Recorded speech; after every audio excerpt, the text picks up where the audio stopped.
لو الحكاية فيها إن فيتو من اسهل الشخصيات في انها تتعاملي معاها.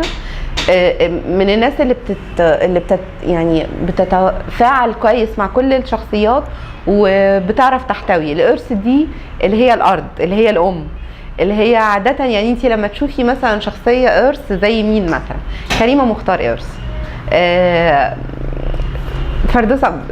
فردوس محمد قرص، عفاف شعيب قرص. فهتلاقي عادة الصورة بتاعت الأم هي اللي بتيجي في دماغك، حد وشه مدور، حد حتى جسمه تحسي ان هو شوية واخد استدارة.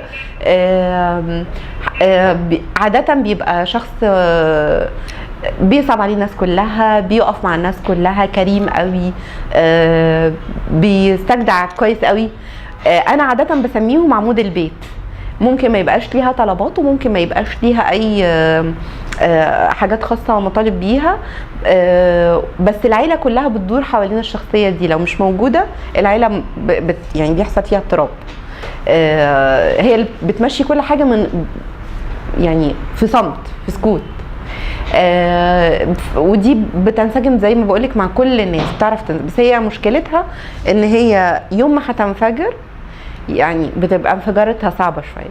يعني عاده بتسمعي عن مثلا ناس بقى لهم 30 سنه متجوزين وفجاه تلاقي الكابل دول اتطلقوا. ايه يا جماعه في ايه؟ ما سمعناش صوتهم قبل كده.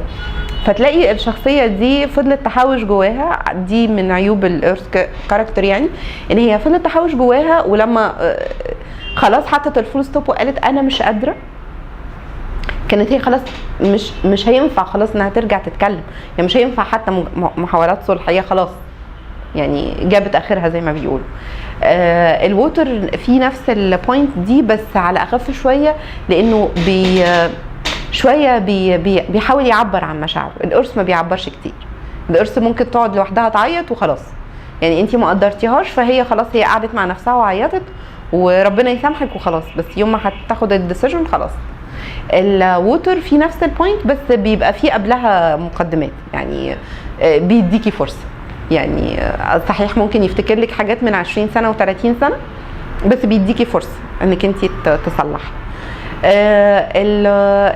الوود إليمنت بقى ده الشخص اللي زي كده ده بيبقى شخص عصبي شويه، بيبقى شخص اكتف قوي. اتضايقتي من موقف دلوقتي هتقوليه وهنخلصه ومش هنقوم من على الترابيزه دي غير لما نصفي القعده. مش هنأجل الكلام. ما تقوليش هنتكلم بعدين، لا احنا هنتكلم دلوقتي، انا دلوقتي عايزه اتكلم. بس هي شخصيه منظمه برضو الوود قوي، ما بتحبش تسيب الدنيا كده للظروف، لا بتحب كل حاجه تبقى عارفه هي هتعمل ايه، يبقى في بلان. الفاير برضو نفس يعني الفاير ما بيحبش البلان قوي، بس بيبقى عنده فيجن. يعني انت عندك شويه فاير على فكره، فانت واخده الاثنين. الفاير بيبقى عنده فيجن لمستقبله، ممكن ما يبقاش كاتبها زي الوود 1 2 3 انا عايزه اوصل لكذا عايزه اوصل لكذا، بس بيبقى عنده فيجن انا هبقى كمان 10 سنين كذا. وتلاقيه بقى يعني كل الانرجي بتاعته ماشيه في ان هو يوصل للبوينت دي.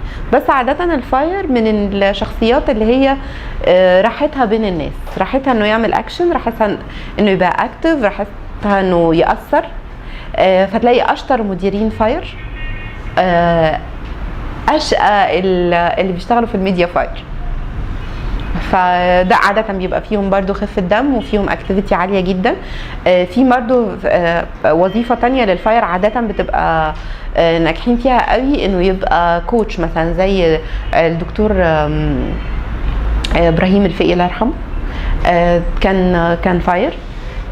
في الميديا بقى هتلاقي شريهان وود على فاير زيك، نيلي فاير، لبلبة فاير. هتلاقي اللي فيهم الاكتيفيتي العاليه غالبيتهم فاير صرف.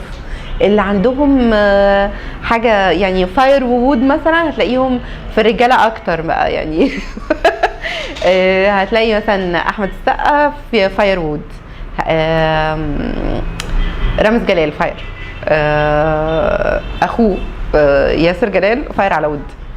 فيعني شوفي التوليفه بقى بتاعت الشخصيات، هتلاقي كل ما كان فاير اكتر كل ما كان هو اكتف قوي وباين قوي في وسط الجروب اللي هو فيه، الود بيخليه شويه ثابت. يعني شوفي الفرق مثلا بين ياسر جلال ورامز جلال، يعني نفس هم اخين وعندهم الاثنين عندهم فاير، بس ياسر جلال عنده وود اكتر فمثبته شويه، انما رامز عنده فاير عالي جدا، فتلاقيه على طول بيدور على الجديد، على طول بيدور على الاكشن، على طول عايز يعمل حاجه مفرقعه، عايز يعلم.